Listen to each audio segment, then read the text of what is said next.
The concept of a time loop has become synonymous with one thing in video games: the roguelike genre. It's an easy association to make. Should you die in those games, you're sent right back to the beginning and must start afresh. You use the lessons taught by death to avoid danger next time, exactly like Tom Cruise does in The Edge of Tomorrow. But Arkane is a developer that never takes the obvious path, and so its time loop game, Deathloop, is not a roguelike. Instead, it's Supernatural Hitman.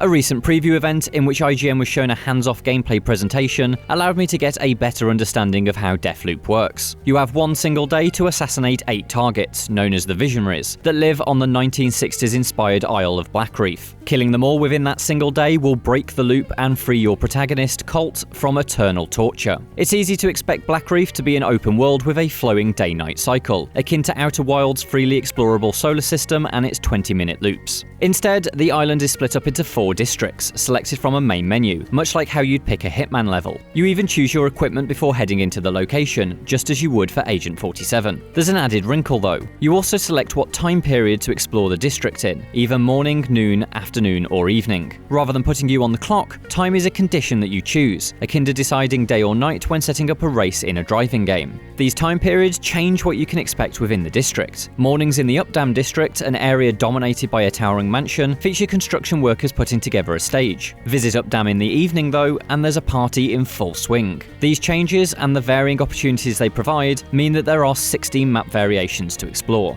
Exploration seems to be the most pressing part of Deathloop. Much like in Hitman, investigating every square inch of a location will reveal new opportunities to take advantage of. But unlike Hitman, locations are not self-contained stories. The opportunities you may find may not be useful until a later time, or simply inform what you must do in an entirely different location. These discoveries help piece together what Arkane refers to as the murder puzzle. To solve the puzzle, you'll first need to identify which of Blackreef's many masked inhabitants are the Visionaries you must eliminate. Then you must work out how to kill all of your targets in one day. At the start of the game, they're just too spread out across the 16 map variations to be able to kill all 8 before you run out of time. You can't be in 2 places at once after all. As such, you're going to have to explore every district at every time of day on multiple doomed-to-fail loops, or to gain an understanding of how you can shepherd your targets together and butcher them simultaneously. Arkane's example is that you may discover in the morning in one district that you can set things in motion to ensure a Visionary will attend that party in Updam in the evening, where another of your targets will already be in attendance. As they say, 2 birds, 1 stone. Apply this mission to all 8 Visionaries and you can eliminate every last one of them within a single loop.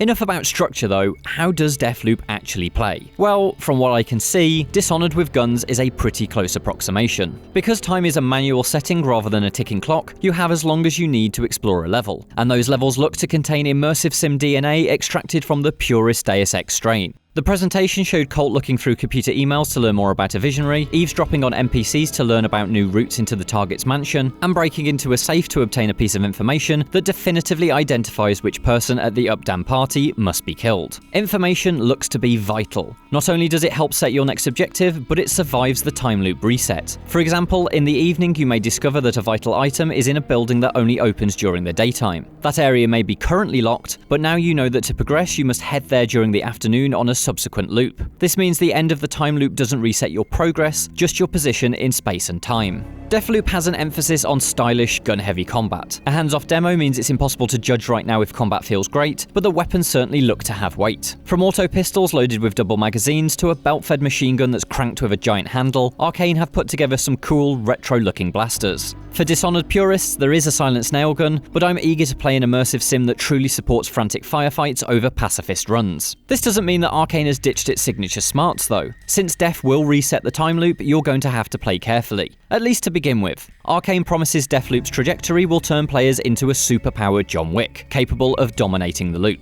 That means supernatural powers return from Dishonored, including the short-range teleport blink, known here as Shift. As well as using your gun's powers and the environment to solve the time loop puzzle, you'll also have to be aware of Juliana, Colt's nemesis who can be controlled by another player. This PvP system appears to be much like Dark Souls Invasions, but Arkane are holding back on saying too much about Juliana right now. It does seem safe to say that she could provide Deathloop's tensest encounters though. The idea of a Hitman game where you jump into a level not to kill the target, but to discover how you can force them to move to a different location so that you can take them out at the same time as somebody else is undeniably attractive. But Mixing that with Dishonored supernatural assassin gameplay and top-tier level design quickly makes Deathloop one of the most exciting propositions of the year. Folding all that into a time loop system though, even one that doesn't exert actual time pressure, also makes it potentially one of 2021's most complex games. Complexity can lead to ruin as easily as it can to greatness, and so it remains to be seen if Deathloop can stand tall beneath the weight of its wild ambition. But if I were to trust any developer with such a task,